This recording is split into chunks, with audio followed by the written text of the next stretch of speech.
Minnesotans have a special connection with the arts. Minnesotans are 20% more likely to attend arts events than people in other states, and 14% more likely to become artists, dancers, and musicians. Minnesota thrives because we place a high value on creativity.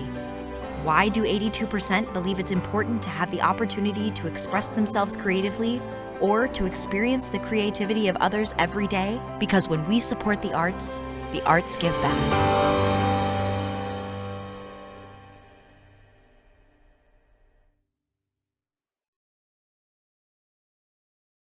Good morning, Arts Advocates. I'm so glad to be with you this morning to kick off our first 100% virtual Arts Advocacy Day, hosted by Minnesota Citizens for the Arts, a statewide arts advocacy organization that's made up of arts advocates from every corner of Minnesota. Ordinarily, we'd all be at the Capitol this morning, gathering at the Historical Society's auditorium to have a rally and talk about what our plans are for the day and what the political situation is at the Capitol. And then we would gather into teams and march up the hill to the Capitol and meet with legislators all day. And of course, because of COVID, that's not possible. COVID has affected advocacy in the same way it has affected everything else. And so we are doing it all online, and we have a bunch of fun surprises for you this morning. The plan for the week is to have this rally this morning, talk about the political situation, give you some facts and figures to make your case in a little while, have a demonstration meeting with legislators performed by MCA board members, which is really fun. And then we're going to have meetings with legislators via Zooms for the next 4 days. And I think at this point we have well over 100 meetings scheduled for the next 4 days, which is astonishing. I'd like to start out by thanking Mark Albers, Minnesota's operations manager, and our 2 interns, Jennifer and Kiana, who have spent the last month putting together this very complicated logistics Olympics in putting together all these meetings for us. So the message of the day is, please support the law that dedicates 47% of the Legacy Arts and Culture Fund to the Minnesota State Arts Board and Regional Arts Councils, and support the governor's request for the general fund for the arts. So it's a lot to say, but we'll talk about what that means as we go along. And we'll have Larry Redmond talk a little bit about what's going on at the Capitol today. He's our lobbyist and longtime lobbyist and political strategist, which we are very grateful for. Later on this week, on Thursday, we're going to have a seminar that looks at when will audiences return. A big survey was done in both Greater Minnesota and the Metro of arts attendees to look at when they will be willing to return in the midst of this COVID crisis. Lots of really interesting and useful information for people in the arts, so I urge you to attend that. And then on Friday, there will be a happy hour, and I'm retiring in a couple weeks, so there'll be a little bit about my retirement at that. And so it's going to be fun. It's going to be interesting. We can't wait to see what lessons we learn in doing this this way this week. So we're going to open up, as we usually do, by singing America the Beautiful. And we have a guest singer, Maria Jetty, a very well-known opera singer, who's going to lead us in singing America the Beautiful. And since no one can hear you, I urge everyone to sing along. All right, thank you. Amen.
Hello, everyone.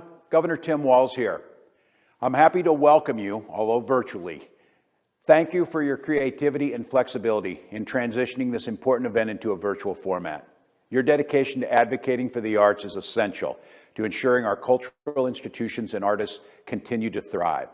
The COVID-19 pandemic has impacted the lives of Minnesotans across the state, but with limitations on museums, theaters, galleries, and other venues, it has hit the arts community particularly hard.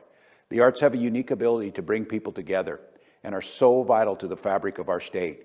After this extraordinarily challenging and divisive year, the arts have an incredible opportunity to unite and heal us. We need that power of the arts now more than ever. As governor, I am committed to supporting the arts throughout this legislative session. I encourage you to urge your legislators this week to support and protect arts funding in Minnesota. As the COVID-19 vaccine is being administered to more Minnesotans throughout the state, I look forward to gathering again at concerts, plays, museums, and so much more. Thank you for your work and good luck this week. Good morning. I'm Larry Redmond, the lobbyist for Minnesota Citizens for the Arts. And as Sheila explained a little bit ago, I'm going to just take a couple quick moments, just talk about what's going on at the legislature, but more importantly, to honor two very key people for many years in our efforts to support the arts in Minnesota. This is the major budget appropriation years for the state of Minnesota. Between now and the end of May, hopefully maybe even into June, hopefully not, the state legislature and the governor are going to be adopting a $50+ billion budget for the state of Minnesota over the next 2 years. Part of that are the appropriations for the State Arts Board and Regional Arts Council system that we all benefit from, that we enjoy, but more importantly, the 5.5 million people in Minnesota benefit from and enjoy because of the very great work that all of you do in supporting our artistic needs of our public. Today, as you're going around the legislature, you're going to hear about a revenue forecast that's going to come in a few weeks, probably next week, probably February 26th, known as the February forecast, which will be a clue, an outline actually, to the legislators as to how much revenue they can expect over the next 2 years. That's a crucial moment in the legislative process. It's the key for the appropriating that they're going to be doing, and you're going to hear about that as you go today. What's important is that we stay on our message of supporting the general fund appropriation of the State Arts Board and Regional Arts Council system, and of course, protecting the 47% statutory dedication in legacy. Now, this is a particularly fun moment for me right now, because this happens because of all the good work you do, but it also happens because of efforts of some key legislators who do an awful lot of work with their colleagues and with all of us. And we want to make a special award to two of them today who have been crucial and helpful to the arts for many years and are particularly important right now and continue to be. We're blessed that we have two legislators from two different parties, one a Republican, one a Democrat, one from the northern part of Minnesota, one from the Twin Cities, but both who know that arts are central to Minnesotans' hearts and need to be supported. They're both great outdoors people. They're also people who both love and support the arts. So it's appropriate that they chair the legacy committees in respectively the Senate and the House. First, we have our highest award that we give to any public official is what we call the Standing Ovation Award, the Standing O. We've given it to very few legislators, I think only one actually. And it's a special award that we consider very, very important and something that we do not do every year. We give only to people who we think have been particularly important. These two legislators, Representative Leon Lilly and Senator Kerry Rood, have clearly fit that particular standard. So to begin with, I have the honor to present on behalf of Minnesota Citizens for the Arts a Standing O Award to Representative Leon Lilly, who comes from North St. Paul, who was formerly a North St. Paul City Council member, has been in the legislature for a number of years, has been fighting for the arts for 1 year after another, whose family is engaged in every possible way, who is a great outdoorsman himself. So again, it fits all this, but is always there for us. And so with that, in this virtual award, I want to make this award from Minnesota Citizens for the Arts to you, Representative Lilly, Chairman Lilly, our very good friend and supporter of the arts. Good morning, everyone. What a beautiful award. Thank you. It's very kind. And, we were supposed to meet. This all started a year ago, and this COVID, and it's just been a terrible thing, and taken a terrible toll on the arts as well as the whole state. I thought the governor really covered it well there. All the canceled programs, the layoffs, no work for actors and musicians, dancer, gig workers, set builders, people doing lights and sound. I mean, it's been a tough thing. I'm so honored to work on the arts, but Senator Rood and I hit the ground running this session with the impacts in the arts community, and both of us had hearings right away. And it's just a pleasure to work with Mr. Redmond. Congratulations on your retirement, Ms. Smith. You've done a great job. But Minnesota is such a great place to live, and certainly everything you do, the arts is so important to it. I know how committed you are. We're committed in the House. The speakers made it clear that we're committed to the arts community and doing everything we can, and we're going to support you. I'm going to support you, and again, thank you for the award. It means a lot, but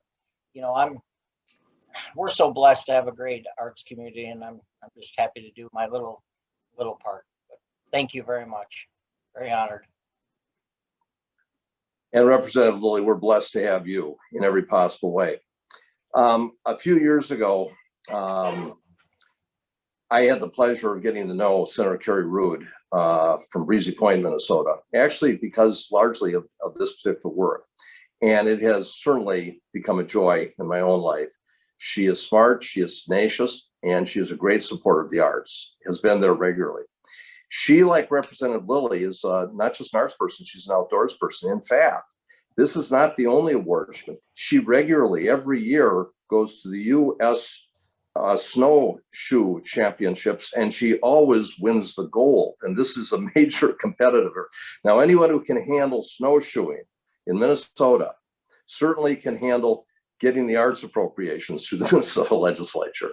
And she has, again and again, a great champion of our cause. And so again, it is my honor, as it was with Representative Lilly, to make this award virtually to our very great heroine, our friend, Senator Kerry Rood from Breezy Point. Senator Rood. Good morning. It's so delightful to see you all, although I know that you're happy you didn't have to trudge to the Capitol today in the 40 below, but I really miss seeing you. This is so special to me. I love the outdoors and I love winter, and this sculpture is just, it's beautiful. It reminds me of the snow. It's awesome. Thank you so much. In 2016, I was given the honor of chairing the Legacy Committee. I took over from Senator Cohen, who has been a great mentor to the arts, and we miss him in his retirement and wish him well. But the first time I met you all was at the History Center, and I was just blown away by all the people there, thousands of people there to talk about the arts and to advocate for what they love. And so I never realized when I first met you all there that you would have such an amazing impact on my life and teaching me about the arts and sharing the arts.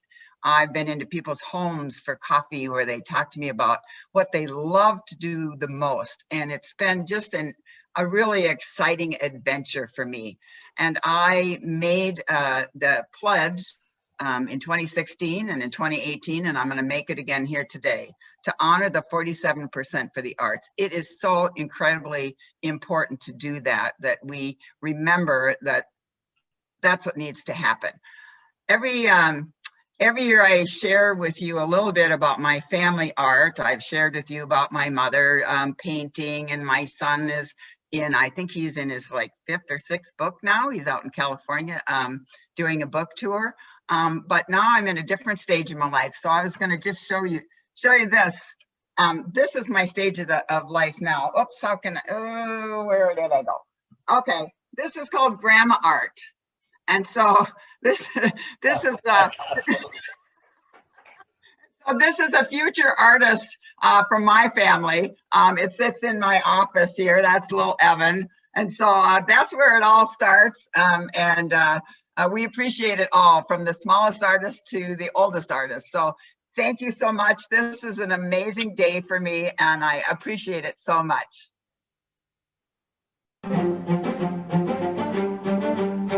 So a decade ago, when I was founding the Lakes Erie Music Festival, it was as a fledgling organization with a budget under $10,000, the legacy grants that we received through our Regional Arts Council were crucial to getting our start as an organization. We go into the public schools, serving 2,500 K-12 students every year. And during the summertime, when we have international artists in town, we have them go outside the walls of our concert venue and into the community, reaching kids with public library performances, going into the Crow Wing County Jail for multiple performances every summer. We lead a creative songwriting workshop for victims of domestic abuse. And this past summer, we led a choral workshop for a men's choir of men dealing with substance abuse. Now, 10 years later, we're one of the largest arts organizations in northern Minnesota, and the legacy funds are still very important in helping us bring our nationally renowned concerts to the Lakes area, as well as carry out our education and outreach activities.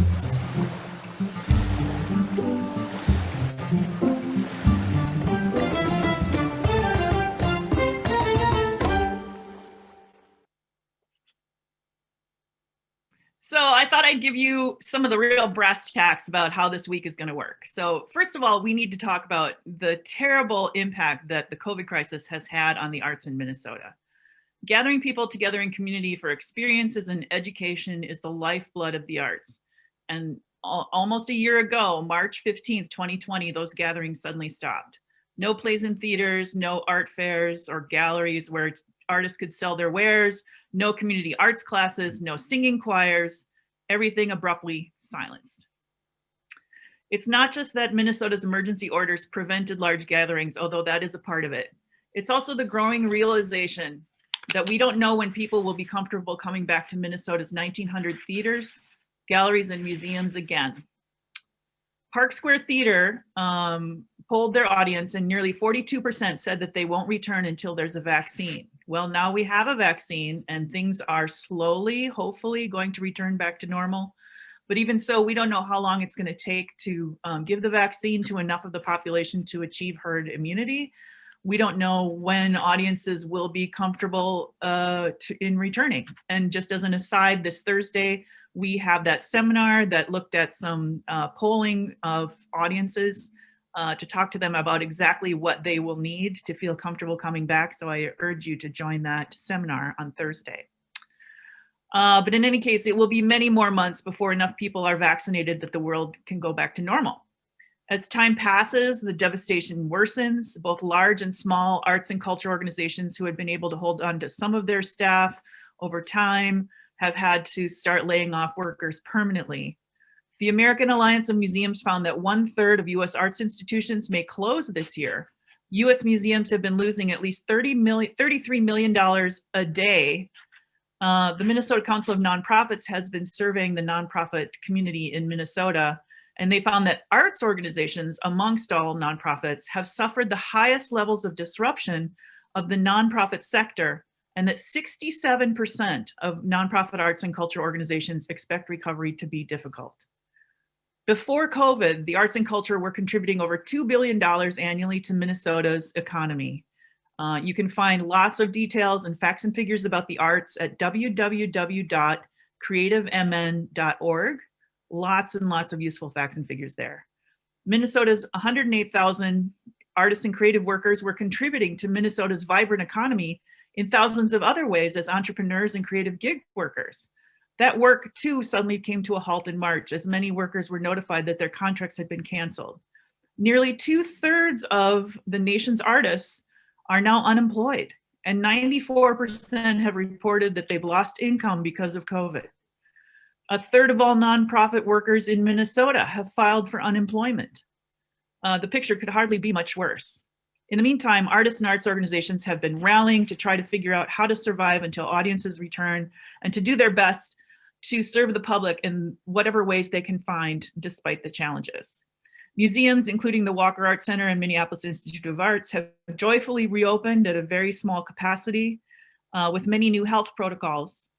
And although organizations like the Historic Homes Theater in Detroit Lakes is offering outdoor and virtual events, indoor activities are postponed indefinitely, which is the same for almost all other greater Minnesota venues. While innovative and wonderful, it's important to note that none of these new programs are providing the kind of revenue that sustained arts organizations and artists before the crisis began. So this is what we're facing as we go to the legislature to ask them to protect arts funding.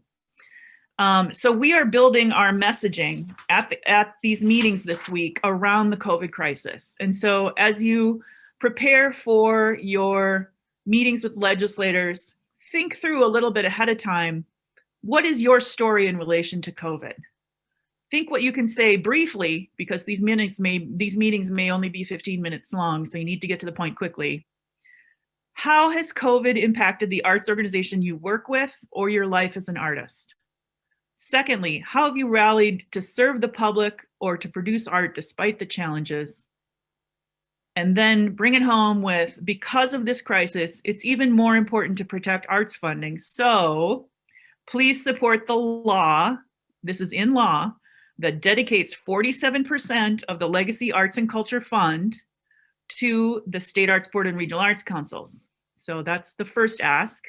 And then the second ask is, please support the governor's general fund recommendation for the arts. We are extraordinarily grateful for Governor Walz's commitment immediately to the 47%. It helps us a lot in talking to legislators to say, you're not reinventing the wheel. We're just asking you legislators, as the governor has, to just follow the existing law that dedicates 47% to the State Arts Board and Regional Arts Councils. The context of this is that every year we have some legislators, being extraordinarily creative as they are, come up with ways to divert arts funding away from arts and culture organizations to other things. Many of them may be very worthy, but the Constitution dedicates this funding to the arts, arts education, and the things that it's currently going to. So these attempts to divert the funding, we have almost always managed to stop the diversions because of what the law says. And so we are hoping this year that that will hold true. And now that you've heard from both the chairs of the House and Senate committees that deal with legacy funding, committing to supporting the arts, that's a very good sign for us. And so the next step is to be educating the members of the committees, many of whom are new to the legislature, about the importance of the arts in their communities, how COVID has impacted the arts, how we have been rallying to serve the public despite the challenges, and why this context is all about why we need to protect the state funding for the arts. So let's talk a little bit about how meetings will work. So Mark Albers, who is our operations manager, has been coordinating the great work of our interns and himself to contact legislators' offices, get a commitment on time and date, and then set up a Zoom meeting with that particular legislator. There's 201 legislators. That's a lot of Zoom meetings. I mean, it's kind of insane. And we realized as we were getting further and further into this planning, how insane that completely is. So, you know, not all these meetings may come together. We have not managed to make meetings with every one of the 201 legislators because for some of them, the scheduling just didn't work out. But we're doing our best. And so we hope that you will participate in this spirit, that we are all doing our best to make the case for the arts at the legislature this year. And for those legislators we can't connect with this week, we will come up with other ways to connect with them further into the legislative session.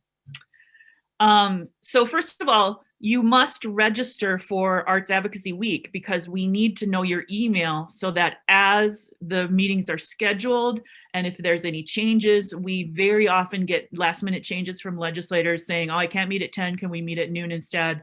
we need your email so we can keep you up to date on how your meetings are scheduled. So if you have not yet registered for Arts Advocacy Week, please go to artsmn.org and register. It's very brief. We just need your name and your email so we can keep you up to date on all of the things.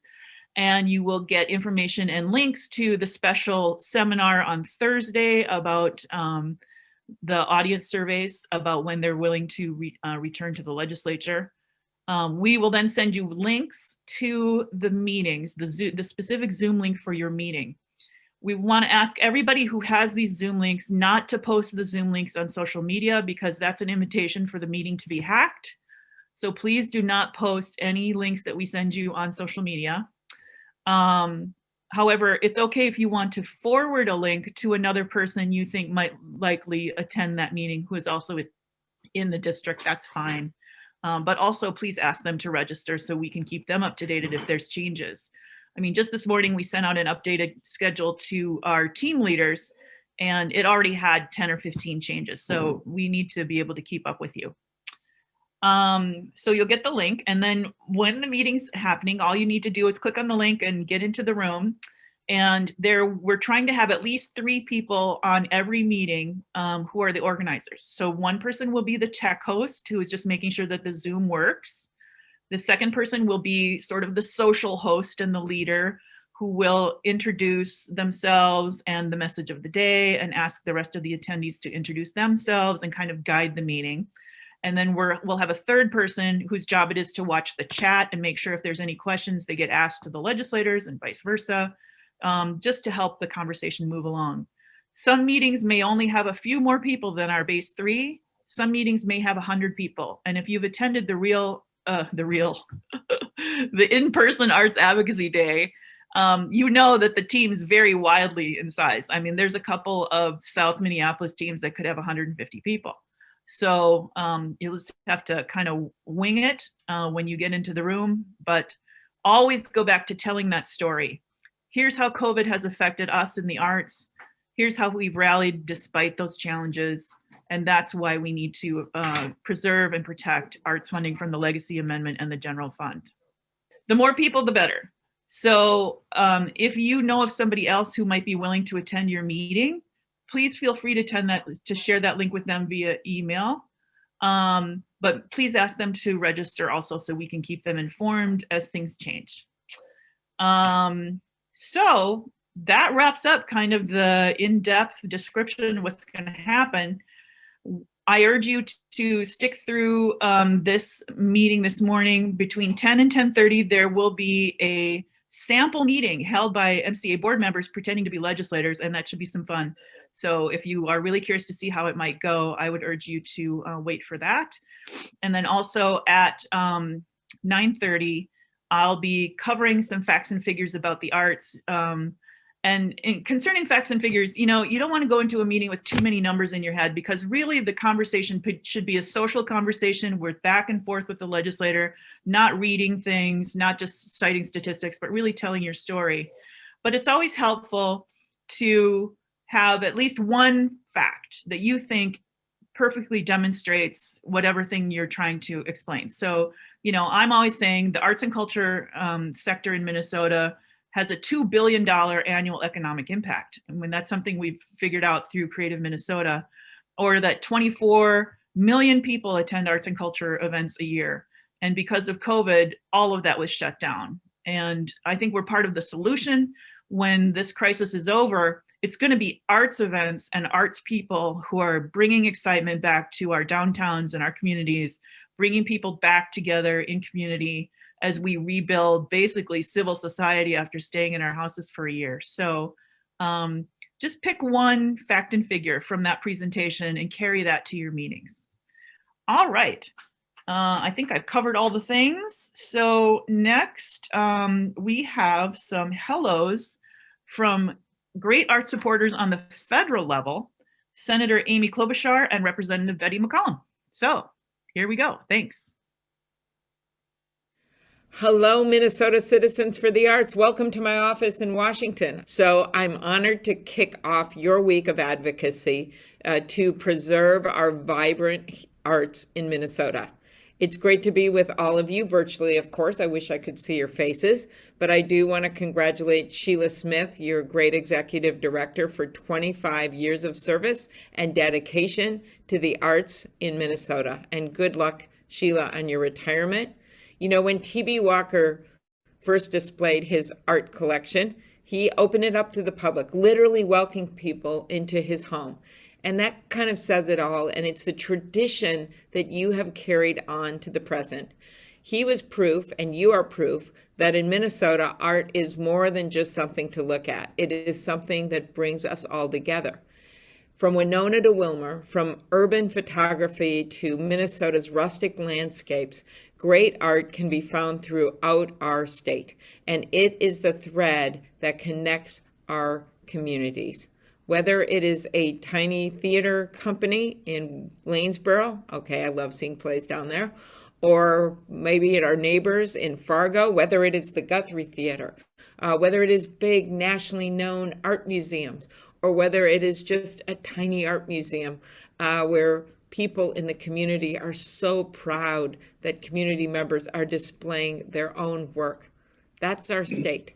And like you, I know how important it is to empower the arts in every community. If you want support for the arts, you make sure that people respect and know about the arts everywhere in our state and in our country. That's why I support both the National Endowment for the Arts and the National Endowment for the Humanities.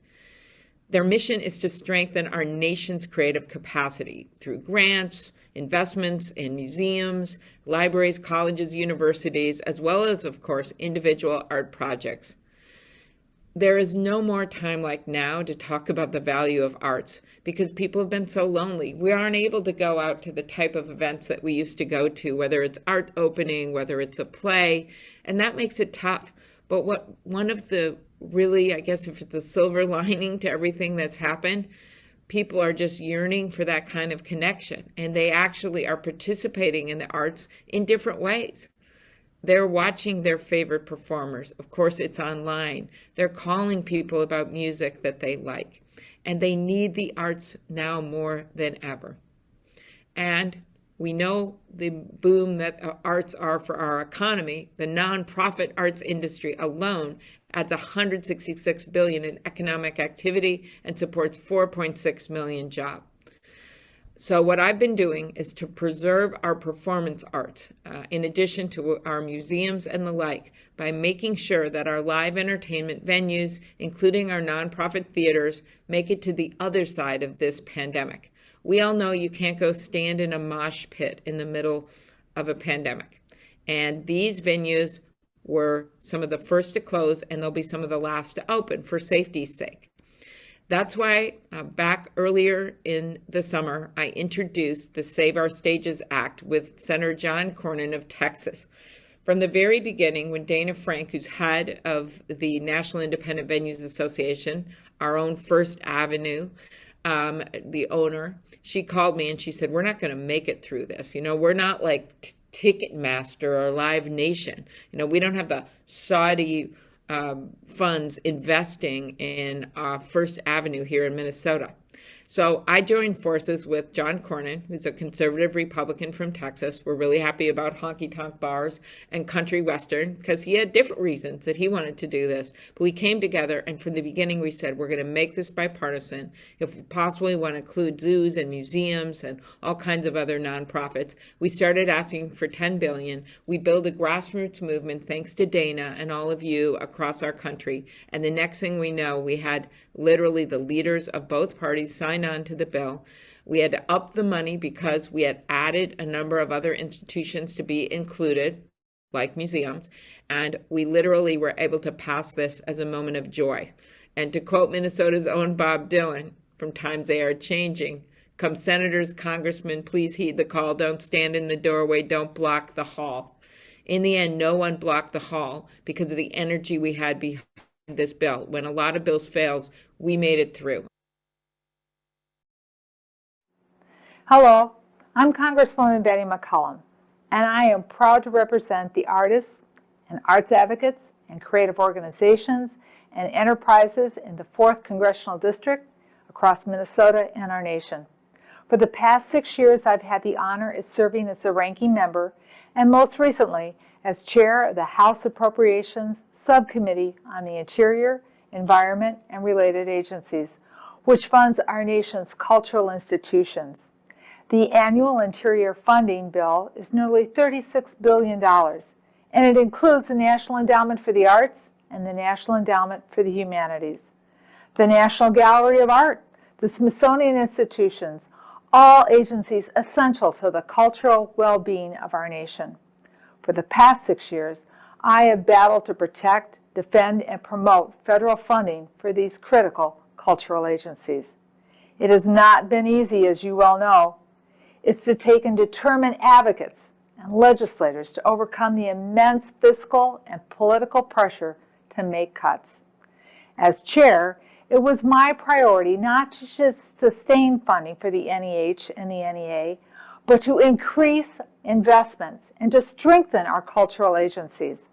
I made the commitment knowing that the previous administration had sought to eliminate all funding for the NEA and the NEH in every budget they submitted to Congress.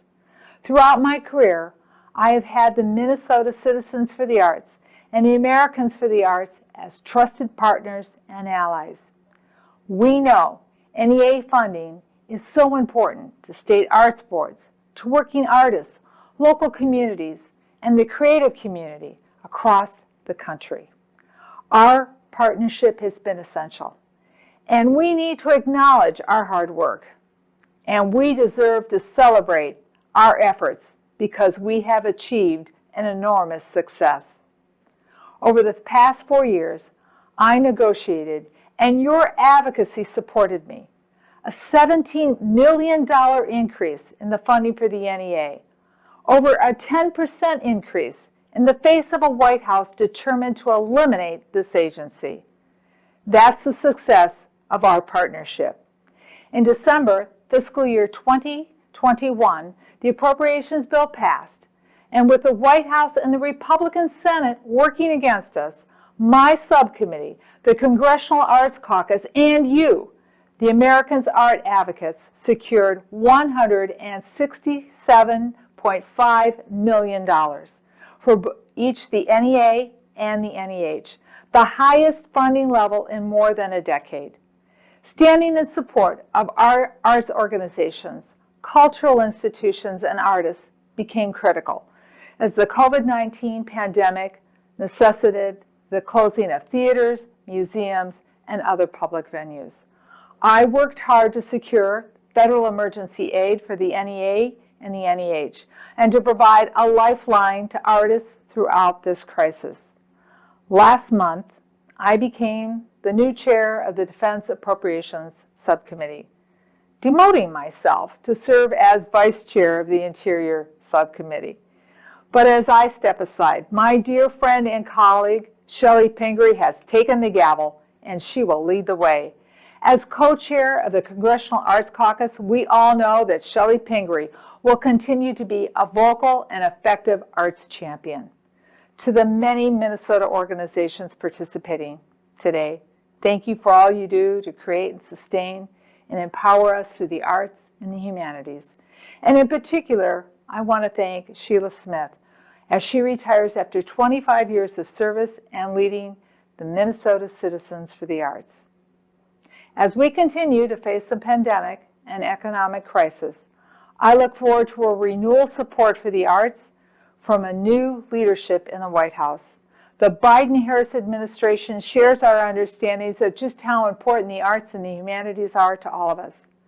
So as I look to the 117th Congress with hope and inspiration, even during these difficult times, and I'm ready to get to work. Thank you.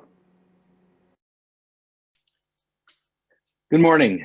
My name is Ross Willits. I'm co-chair of the board of Minnesota Citizens for the Arts. I'm honored to be able to give the Larry Award with my co-chair, Marianne Ofterheide.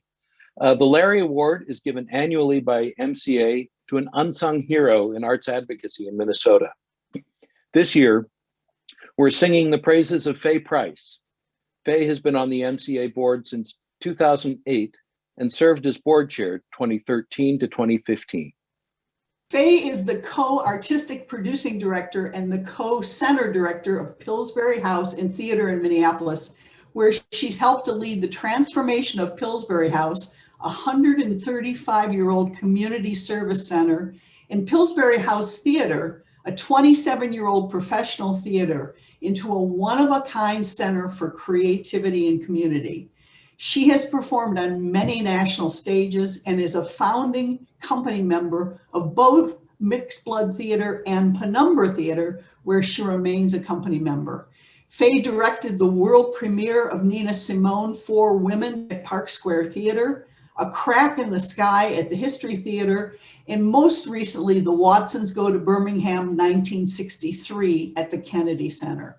Awarded the very first August Wilson Fellowship to study dramaturgy and literary criticism, Faye received her graduate degree from the University of Minnesota.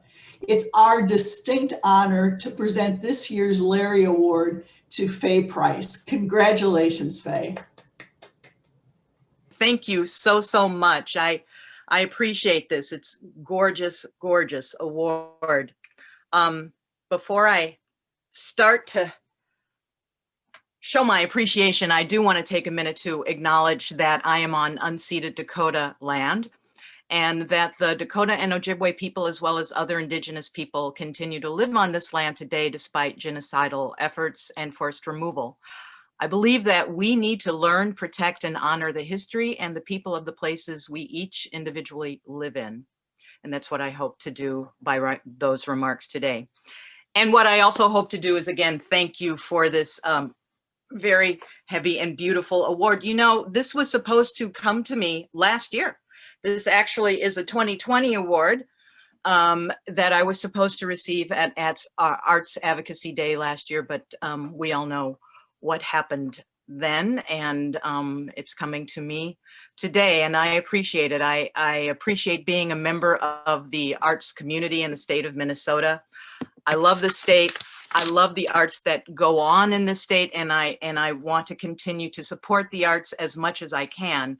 I discovered as president of the board that Minnesota is heralded nationally in terms of their support of the arts, in terms of the artists and their activism, and the fact that you're here today and wanting to talk to legislators and supporting the arts and asking for the money that is in law and reminding folks that we need to keep this support up, I think is evidence of what kind of arts community we have. And especially in the face of such a horrible year in 2020, I just want to encourage you all to stay positive, know that this will pass, and the arts are going to help this pass, help us, help the world through this terrible series of crises that we're living through. So do the work, folks. Don't take the arts for granted. And thank you very much for my Larry Award. It means a lot to me. Thank you. Thank you so much, Faye. I've loved working with you. You are a truly visionary arts advocate, and I'm so glad that we are able to honor you today with this award. You're truly deserving of it, and thank you so much. So we're nearing the end of the first section of our rally this morning. So I'm retiring in 2 weeks, and it's a kind of bittersweet time for me. I'm really proud of the work that we have done together as an arts community. You know, Minnesota is the national leader in per capita arts funding because of the passage of the Legacy Amendment in 2008. And that will stay in place for 25 years. It will come back up for a vote, a statewide amendment. We have to renew it in 13 years. So 13 years from now, you guys need to be ready to run another statewide campaign and make sure that the Legacy Amendment continues further out. I think that it will. I think it will because Minnesotans are clearly very supportive of the arts and culture, especially as attendees, but also as artists themselves. We have research that shows that Minnesotans are more likely to attend an arts and culture event than the rest of Americans, but also to be artists themselves. And it might be because of the days like we're having today when it's 30 below at night. And we have to stay inside both because of the weather and because of COVID, and we come up with the creative things to do. That might be something to do with it. But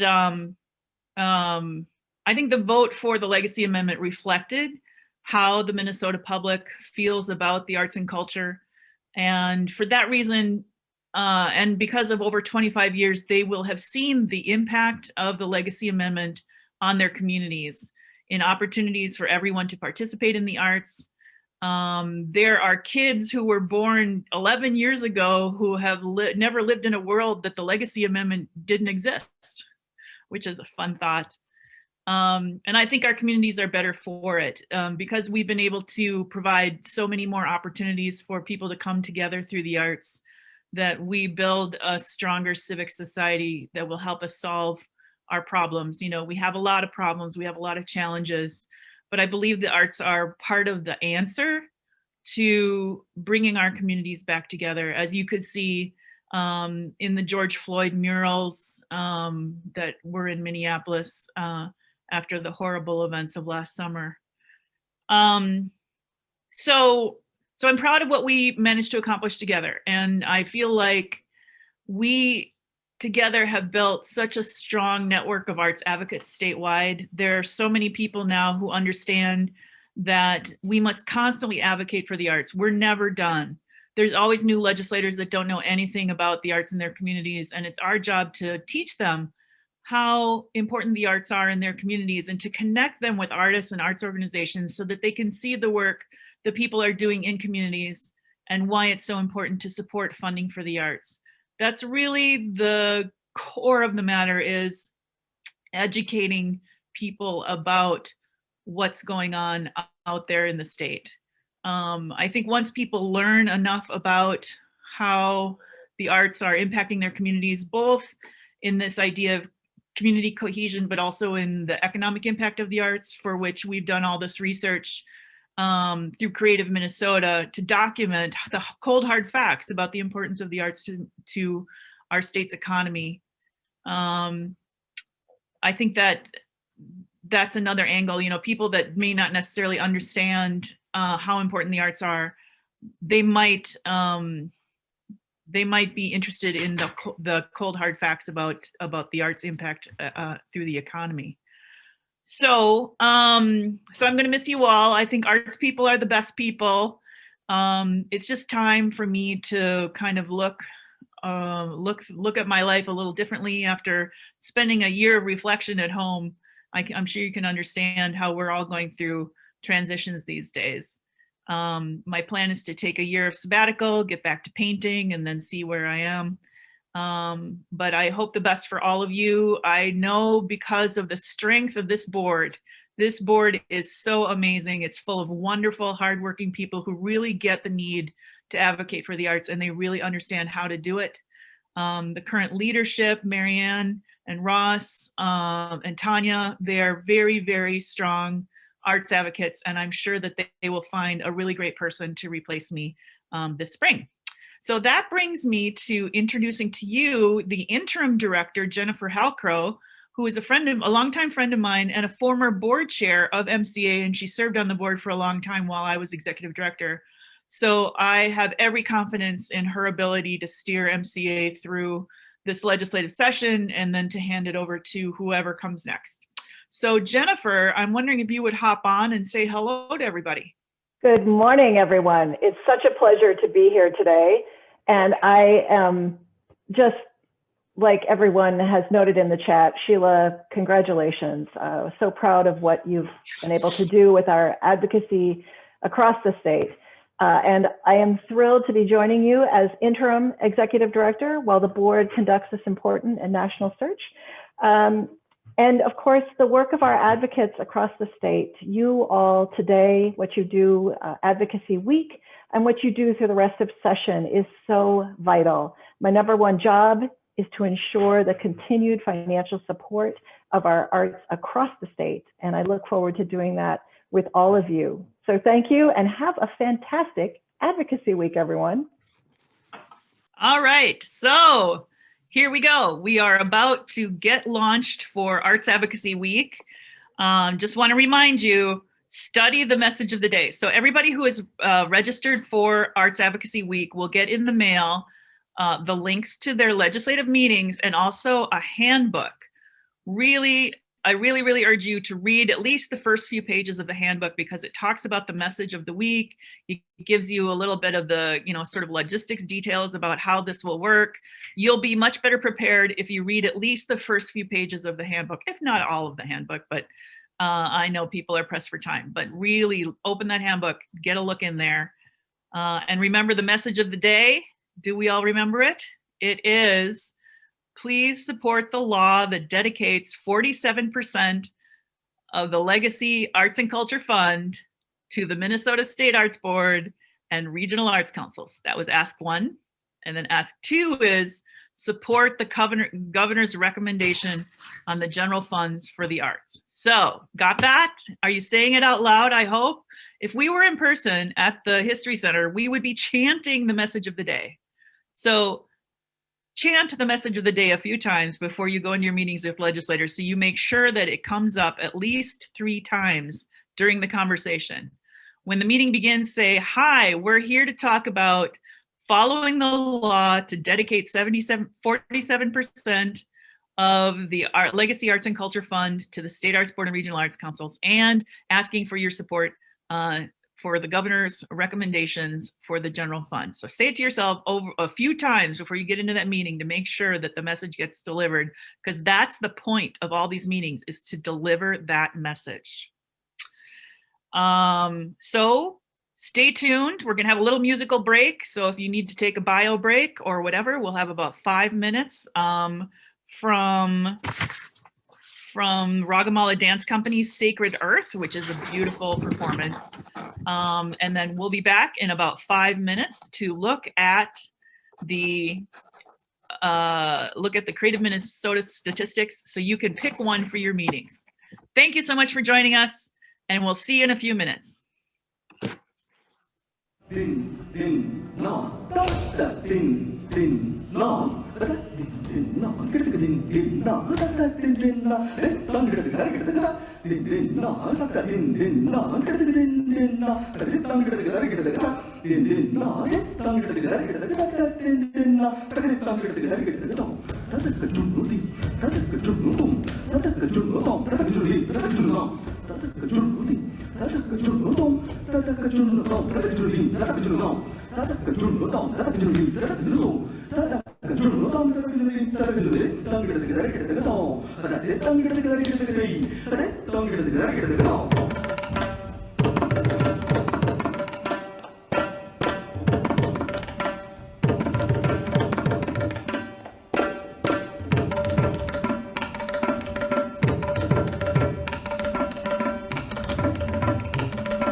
No matter where you go in Minnesota, you're going to find great arts organizations and working artists making a living and supporting their families as artists. The Legacy Amendment has really given it a nuclear boost. We're now double the arts economy of Wisconsin, 12 and a half times the arts economy of South Dakota. If you're in the Midwest, Minnesota is the place to be if you want to have a creative job. The data that has come from the Creative MN study has been really important to us in being able to help our elected officials understand that the arts have not just a valuable social impact, but a very strong economic impact as well. Those of us who work in the arts community, we often like to talk about the intrinsic value of the arts, and there is intrinsic value. At the same time, the economic value is very powerful and speaks strongly to legislators and other important decision makers in our state. Economic impact in our community of over $2 billion throughout the state of Minnesota. I've got local businesses in Grand Rapids, Minnesota that have gone from being on the sidelines in the arts to being right in the center of the table because they've understood how important art is in economic development. Through Creative Minnesota, we have been able to aggregate data across the state that shows people how the arts are impacting the entire state, whether you participate in the arts or not, but that it actually helps us to be an economically strong and thriving state as well. I'm a big advocate for data. I like to know how the arts are accountable to the people we serve. And the data showed it made a huge impact. Find out all about the great things that Minnesota Citizens for the Arts is doing at artsmn.org. In addition, you can check out creativemn.org, which is our website, home for a statewide coalition of art supporting organizations who do research about the impact of the arts and culture in Minnesota's economy. Thanks for your support of the arts.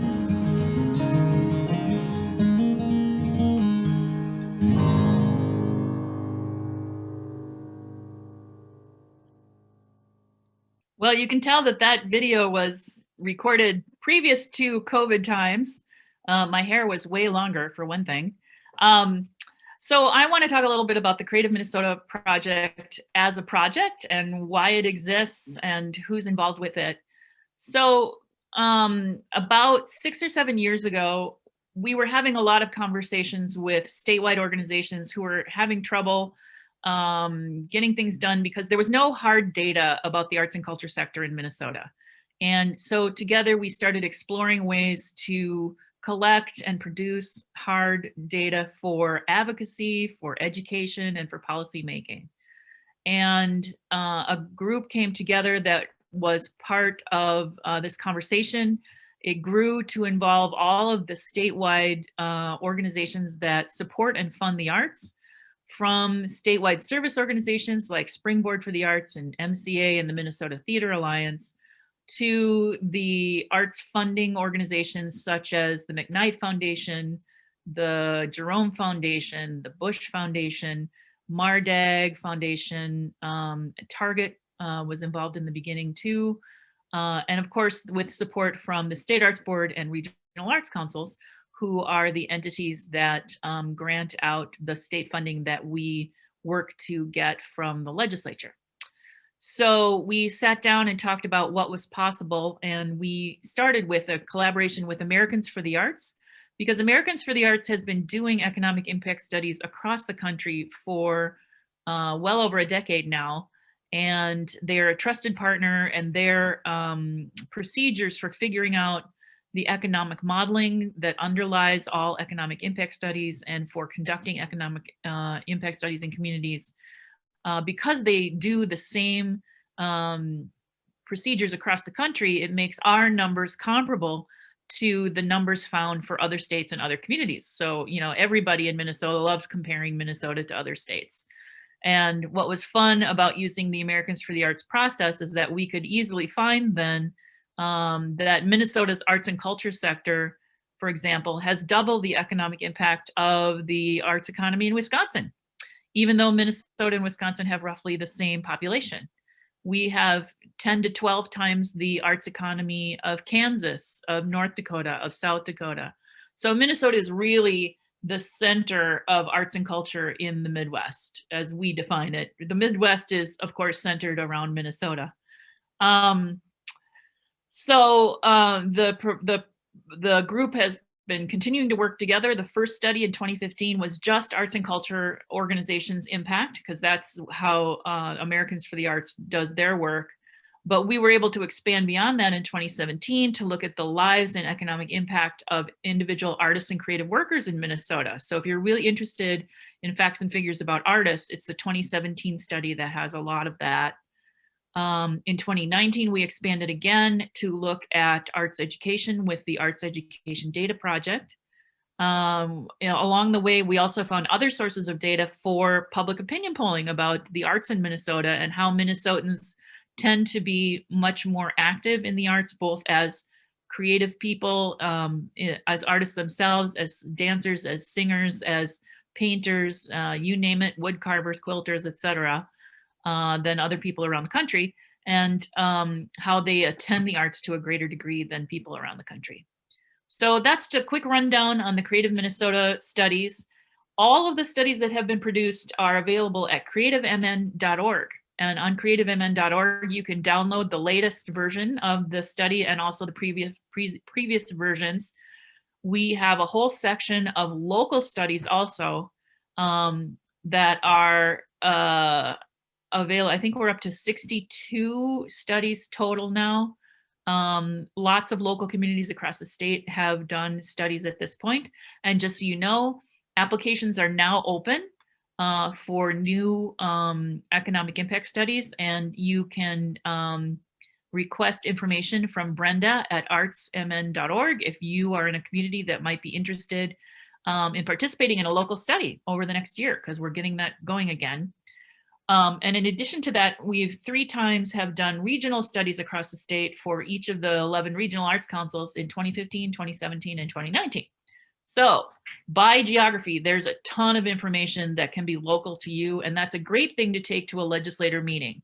Perhaps the single fact that you want to take to a legislator is that in your city, Grand Rapids, for example, in Grand Rapids, Minnesota, the arts and culture have a $5 million annual economic impact. And the interesting thing about bringing a fact like that to a meeting is when we did our presentation in Grand Rapids, the mayor was in the room, and after the presentation on the numbers, he got up and said, you know, we spend all our time talking about our civic center and the economic impact of our civic center and how we want to continue to build that. The news that the arts and culture sector actually had a larger economic impact than the civic center meant that he committed right then and there that the city council and the mayor were going to spend a lot more time talking about how to maximize the impact of the arts and culture sector in Grand Rapids. And then, true to his word and to the city council and to the local chamber of commerce, over the last several years, they have done tons of really fun things to expand access to the arts in Grand Rapids and to integrate a focus on the arts and culture for Grand Rapids for tourism. They do the First Friday tour where both the for-profits and nonprofits together promote activities and for citizens to walk around and enjoy all kinds of fun things downtown. They have the participation of the Rife Center, There's just so much going on there, up until the point they actually hosted the Rural Arts and Culture Summit in Grand Rapids, the last time we were able to gather for the Rural Arts and Culture Summit. So I would encourage you to go to creativemn.org and surf around and see what finds what's of interest to you. So let's watch the next video.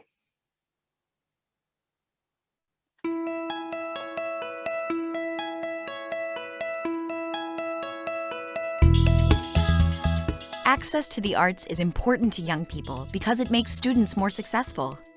Students consistently involved in music and theater show higher levels of success in math and reading.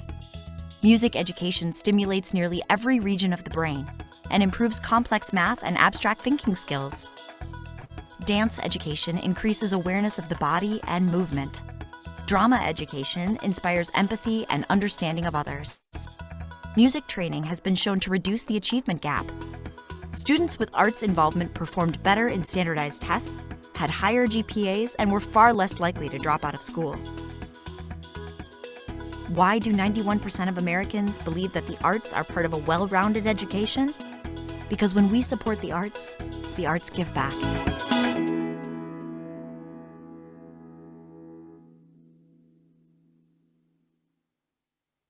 I'd like to take just a second to thank Twin Cities Public Television, who collaborated with us on the Arts Give Back videos. They jumped in, the Minnesota Originals program jumped in to do these videos because they were so excited about the facts and figures that we had been able to put together. So thank you so much to TPT. So arts education. In 2019, the Creative Minnesota Project developed, in collaboration with the Perpich Center and the Minnesota Department of Education and the Minnesota Music Educators Association, a new portal in the Creative MN website that is all about whether or not students in specific schools are getting access to the arts education that they are required to have access to by law. So all kids in Minnesota schools should have access to 3 different art forms over the course of their year. So hopefully they're getting a chance to participate in music and to do some visual arts and maybe dance. 3 different opportunities. And what we discovered through this project was, while it was clear that some schools were doing really well in providing the arts education that kids deserve, there were other schools that aren't. And there's kind of no public accountability for that because Minnesota has such strong local control over school curriculum. So another problem was that a lot of schools had not actually reported into the mandatory reporting system about what they're offering to their students. And so the Arts Education Data Project is an early attempt to get our arms around what is available for students, who is reporting the data and who isn't reporting the data, so we could encourage schools to get their reports in so we can get a better idea of what percentage of students are getting the arts education they deserve. And what's interesting about that is that unless more schools are reporting whether or not kids are getting access to the arts education in schools, we can't get our arms around what percentage of students are not getting what they're supposed to be getting, and therefore directing attention on making sure that schools increase the opportunities for students. So if you're an arts education advocate and you're curious to know whether or not the kids in your school are getting what they should be getting according to law, I would encourage you to go to creativemn.org, go into topics, and pick arts education, and that will open the portal to all kinds of interesting analysis of arts education in the schools. Okay, next video, please.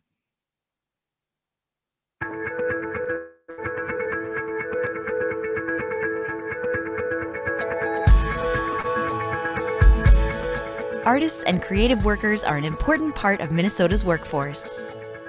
And attracting and retaining creative people is important to Minnesota's future. More than 108,000 Minnesotans make their living as artists in every corner of the state. Not only are they starting small, innovative businesses every day, their work contributes $144 million to our economy.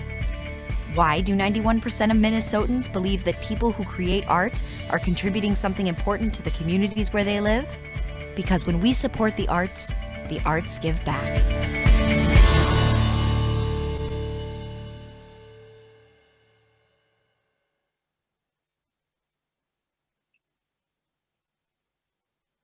Okay, so let's talk about the economic impact of individual artists for a moment, because I think a bunch of attendees are going to be individual artists.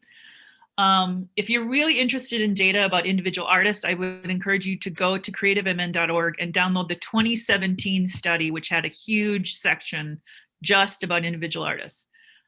We surveyed Minnesota's artists across the state, and we got a huge number of responses. I think it was like 6,000 responses to the survey, which makes the results of it pretty good. And it also reflected, by and large, the demographic spread of the Minnesota population. So it was pretty good. You know, no data set is ever perfect. But the fact that Minnesotans were so willing to participate in this survey really set us apart on the national scene, because Americans for the Arts has apparently tried to do individual artist economic impact studies with other states, and they couldn't get artists to respond, so they had to give up the effort. But here in Minnesota, 6,000 artists participated. And I think one of the reasons for that is that we had a collaboration with about 120 arts organizations that work with different kinds of artists, from the Northern Clay Center for potters to the Composers Forum for composers to you name it. All the different genre-specific organizations participated, but so did a lot of other organizations that work with individual artists in lots of different ways. So 6,000 artists responded. We found through data that we got from the US Census that there's about 108,000 individual artists in Minnesota. That's a lot of people making a living as creative people. And so the economic impact of all those people, just their spending in their communities in making their art, buying paints, buying canvas, renting facilities to do performances, buying a van to drive to an art show to sell your work, whatever it might be, that's $644 million in economic impact every year from individual artists. And of course, COVID has affected that too. You know, art fairs got canceled, all the performances got canceled. So artists are hurting now. And I think it's important for in our conversations with legislators that if you are an individual artist, talk about how gigs and shows were canceled because people can't gather together right now. And that's part of our message to legislators, is how much the COVID crisis has negatively impacted arts organizations and audiences. You can also find in that 2017 study that focuses on individual artists, lots of other fun stuff too. We did a survey where we asked whether or not artists vote, and something like 97% of Minnesota's artists vote. Well, they say they vote. And I love that one, because you can say, well, you know, the artists are a political force because they're going to vote no matter what. So if you get the artists vote, you're definitely going to succeed because everybody's going to vote. Okay, so next video, please.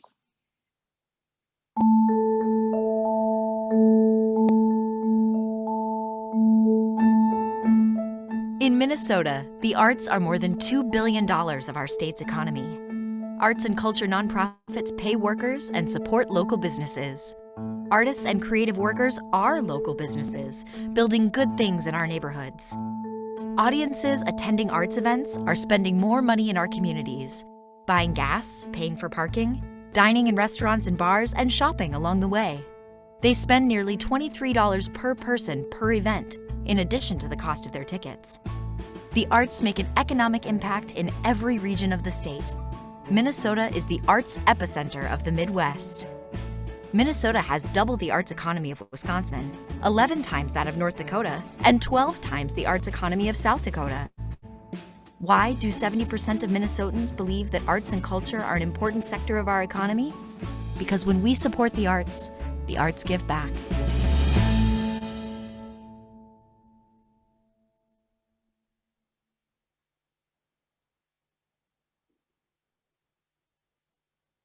bringing it home for Creative Minnesota is that the economic impact studies are obviously the core of Creative Minnesota. So I would urge you to check the local studies and see if one has been done in your area, because that would be obviously better statistics to bring to a meeting with legislators than the statewide figures, because legislators love local data. So go check and see if it's there. But if it's not, a $2 billion economic impact from the arts is a great message that any legislator can understand. It's easy to remember, $2 billion. It's a round number. And what we're trying to talk about is, before COVID hit, the arts and culture had a $2 billion annual economic impact. And we have been severely impacted by the inability to gather and to serve the public because of COVID. So that's obviously one of the really good things to bring to a meeting. All right, so we're going to take a quick minute for a musical break, and then we're going to get started on our first timer training, headed by Michael John Peace and the Minnesota Citizens for the Arts board members, showing you how a Zoom meeting with legislators is going to work. Thank you for joining us. Good luck with your meetings with legislators, and thank you so much for joining us.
All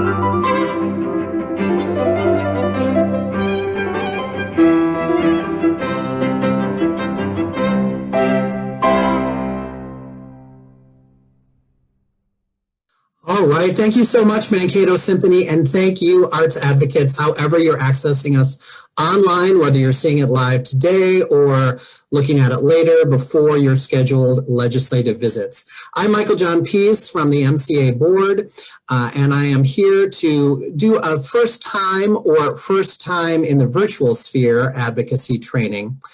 Quickly today, I want to talk about what's our purpose for Arts Action Week. It's fairly simple: deliver the MCA message to as many legislators as possible. We've been mostly talking about the Zoom visits, and that's what we're going to see a video about shortly that our board members have put together. But don't forget that you can use the MCA website and the voter voice technology to send an email directly to your legislator. Phone calls are also great. But I do want to show you quickly where you access the voter voice technology on the website to send an email. So you go right to the homepage up there under ACT, that first element on the menu right under that. Click there for current issues, and that's going to take you right through when you click on Advocacy Week to the chance to send an email to your legislator. You'll notice when you get there, it's going to be pre-populated with some language in the message of the day, but personalizing it, adding your own story is the best way. So just quickly, that next slide will show you what that's going to look like when you get to Virtual Arts Advocacy Week. And there right on the right, you have your interface to send an email. So think about doing that as a thank you up after a visit, or just do it right after this meeting if you want to make sure you reach out to your legislators in case, as we've proven, technology gets in your way for the visit. All right, so next we'll talk about the visit. What we're asking you to do during a virtual visit is essentially what we ask you to do during a live visit. There's three core things: deliver or reinforce the message. Be ready to reinforce the message or deliver it in case the team leader for some reason can't. You know, the call drops, they get frozen. That's why we want to make sure everyone talking to a legislator has the chance to know the message.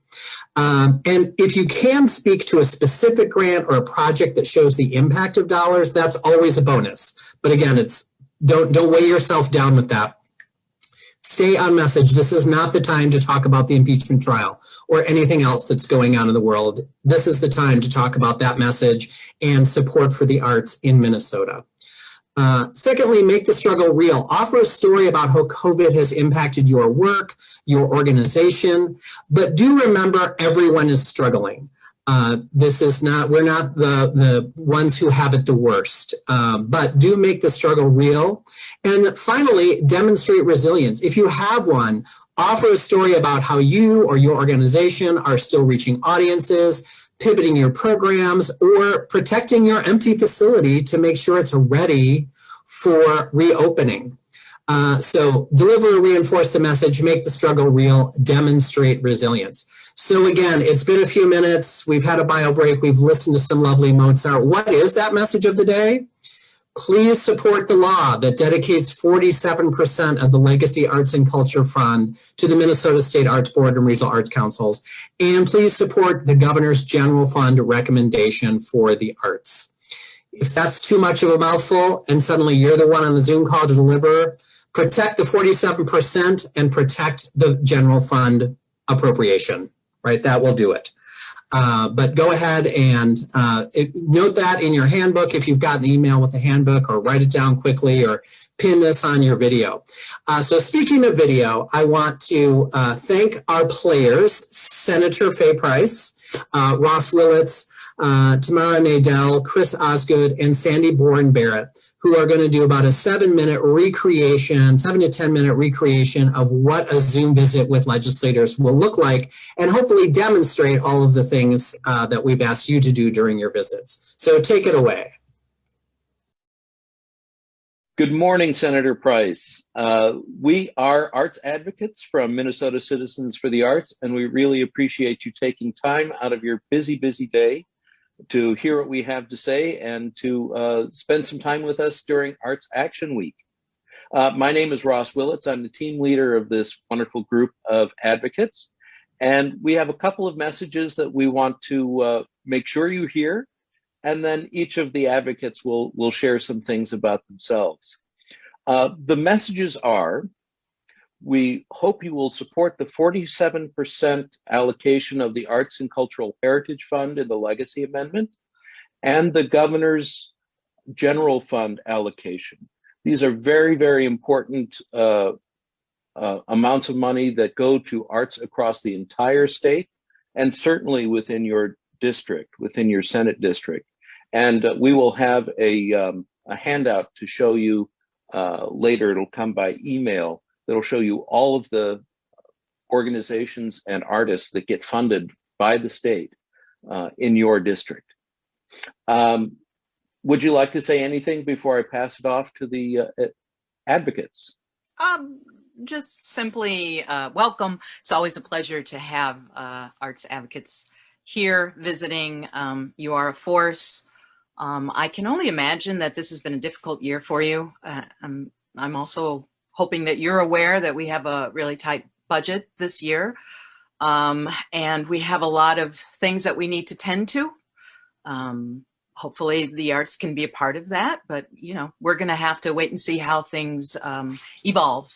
But happy to have you here and would love to hear from all of you. Thank you, Senator. I'm going to introduce Tamara Nadell from Ragamala Dance Theater. Senator Price, thanks so much for meeting with us today. I wanted to give you just a little story about how we've been doing this year. As you said, it's a rough year for everybody. For Ragamala, we've had about 25% of our operating budget cut just from performances that needed to be canceled due to physical distancing regulations.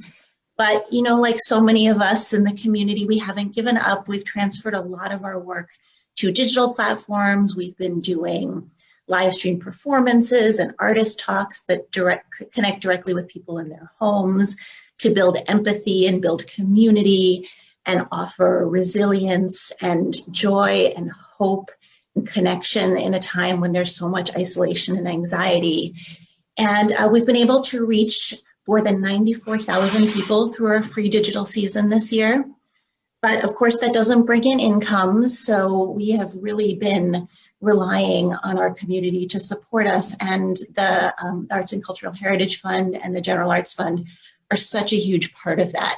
This isn't the first time that the Arts and Cultural Heritage Fund has helped us get through a rough period. It was the same in 2008 when the economy was difficult for so many of us, and we were able to pull through that in part because of the support from the state. And so we really hope that you will consider helping us out in that way again, just because of all that our sector does give to the community, specifically during these difficult times. We've had people tell us that our work is a balm in a bizarre and tragic time. That's a quote from someone. So thank you so much for hearing us today, and thank you for your past support, and we hope you will continue that in the future. Thank you for the work you do. Thank you. Sandy Bourne Barrett from Stages Theater, would you like to speak? I would love to. Thank you for letting us come and visit you today. It's not the same as walking around the Capitol, but nothing is the same. It's a grand day when we can all walk around and visit with each other and with all of our constituents. And we appreciate you taking the time for us. I work at a theater that serves young audiences. And in this time, theater and the arts is actually been an important part of their life, even virtually. We have considered what we're offering these young people as essential. We are essential workers providing arts activities for families who are at home struggling. They're teaching their kids from home. They need opportunities for their kids to experience the joy the arts bring. And to take classes online. We have young people who this is so ingrained in who they are as young people that we have stayed open regardless of the fact that it makes no economic sense at all. We continue to provide opportunities for our families and young people because it's important. It's important to them and their mental health. It's important to the teachers that are needing support and virtual field trips. And we are able to do so because of the support we get from the legislature and the 47% from the Minnesota State Arts Board. So I am hopeful that you see the impact that we make as artists and as educators in the field for young people and their families. And we appreciate all the support you've given us in the past, and we look forward to coming back stronger and being the fuel to the economy that the arts are. Thank you. And now I'd like to introduce Chris Osgood. Hi there. Hi, Senator. I'm here representing independent musicians and people like myself that play gigs, play in a band, teach lessons, and have sort of a gig economy. And in my case, I work with the Twin Cities Jazz Festival, and I'm the coordinator of their youth stage in a normal year. This year, the Jazz Festival, we had to move the festival online. So we do Thursday evening crowdcast broadcasts of jazz performances. And they are fun, and many thousands of people have tuned in. That's enjoyable, and we've taken my part of it, the youth engagement part, and we've turned that into Zoom lessons at McPhail and Walker West Academy for families affected by COVID and or families affected by the unrest surrounding the George Floyd situation. So we are doing the best we can to continue our mission and continue serving the people whom we serve. But Are those Zoom lessons free, Chris? they are free. We pay for them. We raised about $5,000 from family foundations and places like Highway Federal Credit Union. I think I can mention them.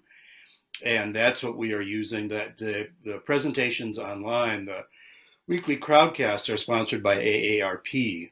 But it's been Highway Federal and individual donors and donor family foundations that have helped us buy the lessons on behalf of the students and their families. Great. So that feels pretty good. Yeah. That being said, we look forward to doing what we used to do and that sharing that live experience with kids that are interested in getting into jazz and careers as musicians. And I also will say that we look forward to sharing aerosols with our legislators when we get to do that again. But we're happy to be here in this format today. Thank you. Great. Thank you. Thank you. Well, you're all doing great work. Who could have predicted that we would be in this place? I love the way that all of you have, to use an oft-used word, pivoted to doing your work online. I do sometimes have a concern about those people that don't have access to computers, and if indeed the arts are so important, what can you do about reaching them? But it's really good to see you all and to hear what you're doing. Again, I can certainly appreciate what a tough year it's been.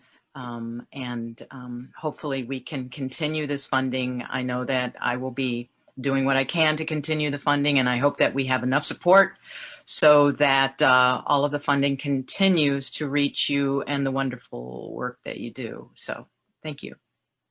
Thank you, Senator. And I just want to say before we go that I really believe that the arts are going to be essential as part of building back after COVID.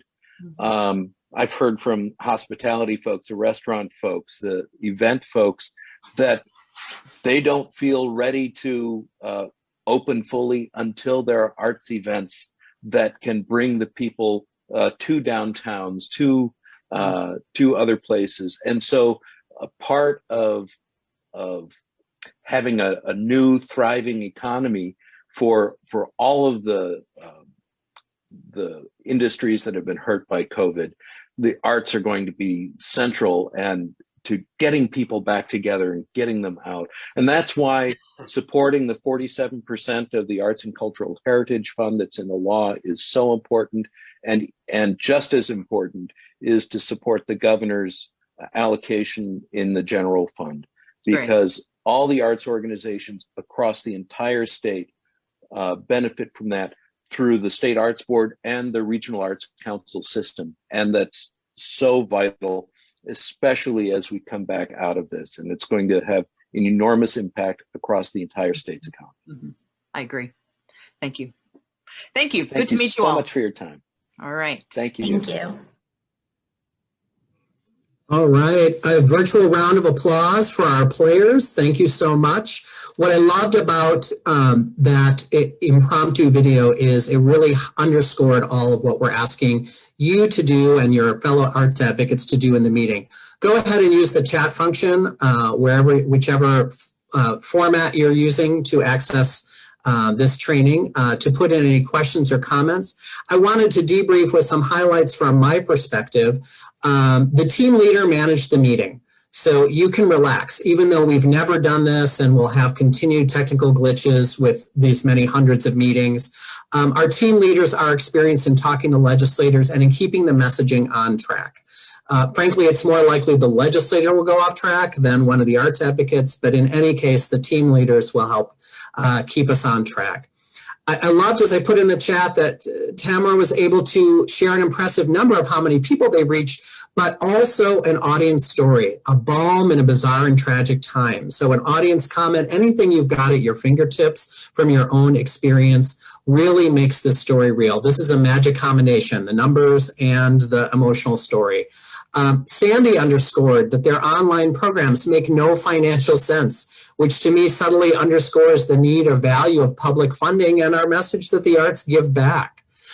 Chris had a great story of how the funds for a youth concert stage had to be used in new ways to reach youth, and they had to do individual private fundraising on top of that, but it really highlighted the responsible use of funds. And, you know, Faye Price has been in many legislative meetings as our board chair and as an advocate. So playing the senator, she did a lovely job of showing what the follow-ups might be, asking if the music lessons were free, mentioning the digital divide. But you really do get a sense, even in a meeting as short as 10 minutes, what legislators care about, what they're tracking. And when you fill out your evaluation form to MCA, that kind of real-time feedback from folks who were in the meeting, what was that legislator thinking, what impact did this have, really makes a difference. And Ross was very clear about the message of the day and that all of us are part of the economic recovery. So I think the redirect, an easy way to redirect if a legislator or a fellow arts advocate sort of takes us down a rabbit hole, right? That could have gone into suddenly we're on a quiz show, her question about how are we dealing with folks who don't have access to the internet. It's like, right, today that is a problem. What we're here to say is we're doing what we can to keep conserving constituents across the state. And our message today is, please support the governor's recommendation in the general fund and support the law that dedicates 47% of arts and culture heritage funds to the arts. And I do see a question here. How do you get the link to talk to our legislator? When you've registered, that should be forthcoming. Do email mark@artsmn.org. If for some reason that's not coming through for you or you haven't gotten a message yet, legislative visits are scheduled throughout the week, so you might not have any meetings until Thursday or Friday.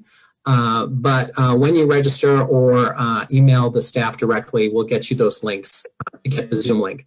Again, a reminder that Sheila shared at the top, don't share those Zoom links on social media. That's how hackers and folks who have other agendas get into the meeting. But do feel free to forward that on to your colleagues or other folks who you feel are would be good additions to the meeting, primarily if they're constituents of the legislator you're speaking to.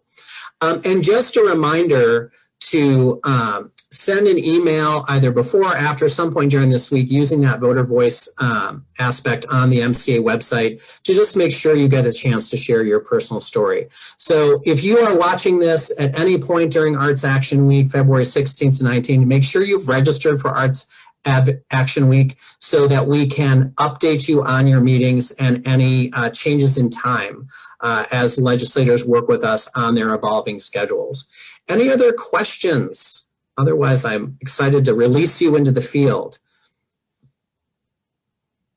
All right, so I've addressed how we get the link to talk to our legislators. So make sure you register, and it also keeps you up to date because this action week will come to a close, and then the legislature will be getting the latest budget forecast for the state for the end of February, and that'll really send them into the deep work of allocating budget across the arts and all of the platforms of government.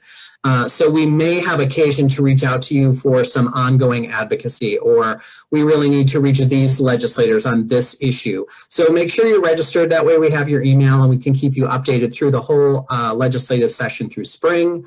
Thank you so much. And if you are new to MCA or you've been doing advocacy work for quite a while, but you are not a member, I'll ask for that final slide. Please consider becoming a member. And like we say, any member, any amount makes you part of the fight. You are part of the solution. So thank you so much for joining us, and I can't wait to see you on Zoom calls with legislators. Thank you, and have a great Arts Action Week.